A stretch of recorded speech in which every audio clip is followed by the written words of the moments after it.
in this video, I will be unboxing and reviewing the QLife Spark, a moped-style e-bike that boasts that it can go up to 35 miles per hour. Let's get into it. The unboxing and setup of the QLife Spark turned out to be pretty straightforward. It didn't vary too much from other bikes I've unboxed. The bike weighs just under 100 pounds, so I'd recommend unboxing it where you're going to be setting it up. It's typical to have your bike come without the handlebars, front tires, pedals, and a few peripherals installed, so be mindful of that. It comes with everything you need to get this bike on the road as far as tools go. I always appreciate how these companies do that. They're looking out for people who might not have all the means to set up the bike, but if you do have better tools, I'd recommend grabbing those before you set this bike up. I recommend getting the battery off the frame and charging. That way it's a few pounds lighter and you can get to a full charge sooner. Charging time can take up to 6 hours with the provided charger. There's plenty of packing and zip ties to remove, but it gives you a chance to inspect the bike up close. One thing I noticed is that the Spark logo is painted on, which is surprising for a budget-friendly bike like this. I like to get the handlebars out of the way by installing them. There's not really a way to set them aside since they're already wired up and ready to go. Next came the front tire. This part can always be tricky with one person between balancing the bike and lining it up with the front forks and brake calipers. Luckily the Spark was pretty easy to manage alone. Make sure you put the tooth of the torque washer in the hole for maximum security. The headlight came completely disassembled. The easiest way to mount it is to loosely secure the brackets first, then bolt on the headlight, get it into position, and tighten everything down. The orientation of the pedals is pretty self-explanatory, labeled with the big L and R. And finally, the front fender got secured with 3 provided bolts. I did notice one minor issue that probably happened during shipping, and that is this bolt right here actually tore through the rear fender. It's an easy fix. I can just put a bigger washer on the fender on the underside. It's just kind of a hassle because I'll probably have to remove the tire. And here it is, all set up, the QLife Spark. It's a 750 watt rear hub motor. The battery is a 48 volt and just under 16 amp hour battery. The range on it is around 30 to 40 miles on throttle, up to 50 or 60 with pedal assist. That's what the manual says. The tires are 20-inch by 4 fat tires. It has front and rear suspension for maximum comfort. It has a headlight, it has a tail light, and it even has a brake light. It does have mechanical disc brakes. The rotors are 160 millimeters. It also has a 7-speed shifter to help with pedal assist, especially on steeper climbs. And it has this nice center-mounted LCD screen. It has a tripometer, a timer, your power and wattage, and an odometer. And of course your speedometer as well. Oh, and it has a pretty loud electric horn. The only thing we have left to do is charge the battery to full and take it for a test ride. I'm out here on the QLife Spark in this blistering hot Utah afternoon. It's probably gonna be 100 degrees today. And just out for a cruise. First thing off the bat, the cruise control settings are on this bike. You can turn them off in the menu. The manual has like the secret menu. It's just interesting that it came with it automatically on, but like I'm I'm on the accelerator and not even twisting the throttle. This does have a half twist throttle. Pretty comfortable bike. One thing I did notice is like with the seat setup and the pedal setup, I do sit a little forward, so my feet, like I'm kind of sitting on top of my feet, whereas on a normal bike, or at least a Super 73, you're used to having your feet out in front of you, so that's a little different. But yeah, this cruise control on a road like this is actually pretty sweet. Around town though, if you're hitting stop signs and intersections, it can throw you off. I generally don't have it on. But for this road, it's perfect. And just to deactivate it, all you do is tap the brakes. Cruise along at a nice clip here. I already got complimented on the bike by a guy I knew. Said it looked pretty awesome. So it passes the look test. Let's hit the parkway. So on the parkway, I'm gonna take it a little slower just because of pedestrians. There are 5 speeds. So the first speed, I mean, we're going 10 miles an hour, maybe 9. Speed 2 picks it up a little bit. I am going uphill, but it's putting me at about 12 miles an hour.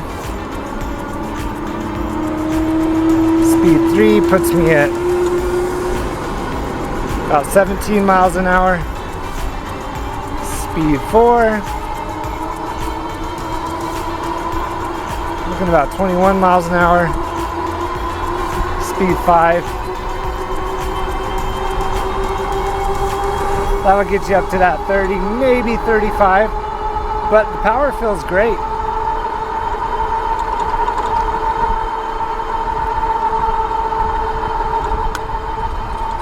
Yeah, that cruise control just stays on.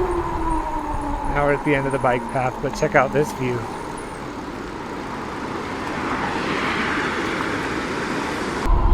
I don't know how far I'm gonna go on this ride. Got some stuff going on later this afternoon, but we'll see. We'll just keep it along the river. That's a sweet RV. It's been a while since I've cruised down here. It's a nice little cruiser. I haven't really taken this off-road. I rode it a little bit last night without recording just to get a feel for the bike before I took it on a full review. It's nice to have full suspension, have the inverted fork in the front and then rear shock in the back. Yeah, I mean the power feels good. I haven't taken it up any super extreme hills, but definitely doesn't bog down like some of the e-bikes I've reviewed. Here's a little off-road. Yeah, suspension's decent. It really is.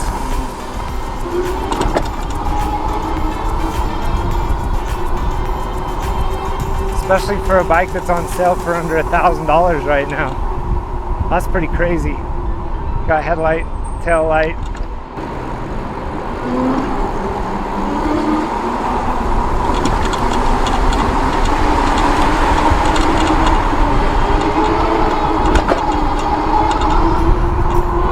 Yeah, so far it feels like a pretty solid e-bike. Not any complaints. I mean, there is that fender issue. Like I said, it's an easy fix. I love all these tunnels on these bike paths. The horn's so loud.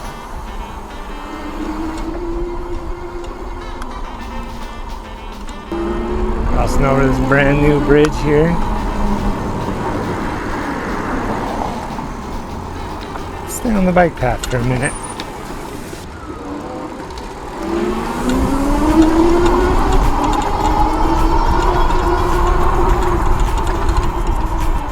Guy riding his e-bike in the skate park. Here's some off-road.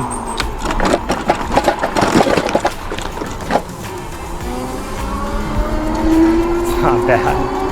It really wasn't that bad. I love this trail because it's nice and shaded. One thing that would be a little bit nicer on this is I wish that it had bigger brake rotors.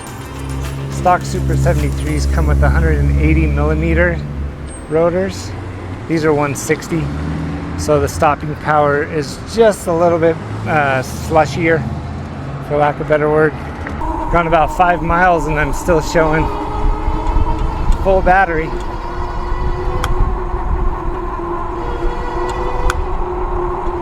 I think it's like a 15.6 amp hour battery, I believe.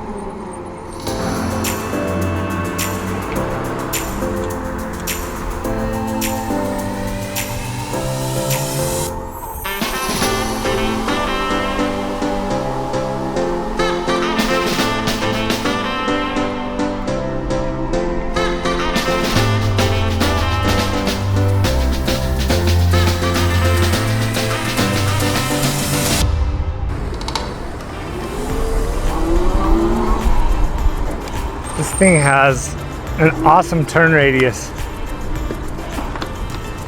It doesn't have stoppers on the side, so you can just easily turn and get up on top of this display.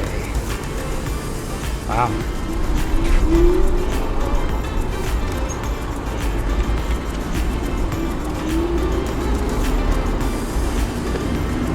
Look at all these cameras.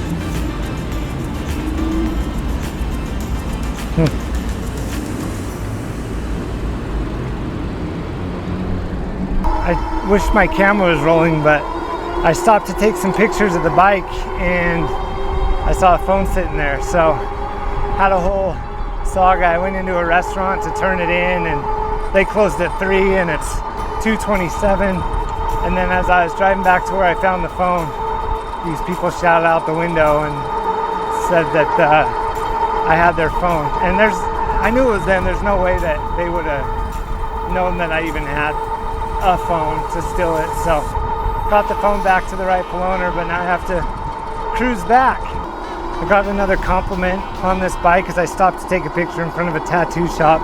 First thing a guy asked was how much it cost me for the bike. I told him I was reviewing it, but that currently, as the time of posting this video, they're on sale for around $700. It's a big back to school sale. Normally these run around $1,200. So the fact that you could get into a bike like this for under $1,000 is actually pretty insane. Of course, I'm gonna have a discount code in the description. The code will be session73, and you can pick one up at a very steep discount, which is remarkable. If this is your first foray into a moped-style e-bike, you might consider this one. So far, everything has been pretty nice. Also, I'm 10.1 miles in, and out of the 5 bars on the battery meter, I am only down 1 bar. So I wish it did have the voltmeter. That's the best way to tell how much range you have left, because as you're on throttle, the volts can go up and down, so it's nice to see. Thank you so much to QLife for sending me this bike. They just asked that I give my honest thoughts and opinions about it, so I've been doing my best there. So here it is, the QLife Spark. I rode it for just over 10 miles and it felt pretty comfortable. You have a big old seat, you have your front suspension, you have your rear shock. That's a lot to pack into a bike that's currently going for around $700.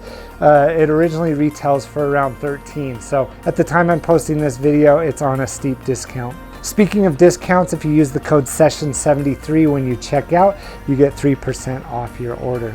Every little bit helps. Plain and simple, the QLife Spark is a lot of bike for not a lot of money, relatively speaking, in the e-bike world. Again, QLife did send me this bike, so thank you so much for letting me review it. I hope that you like this review. If you did, go ahead and hit that like button.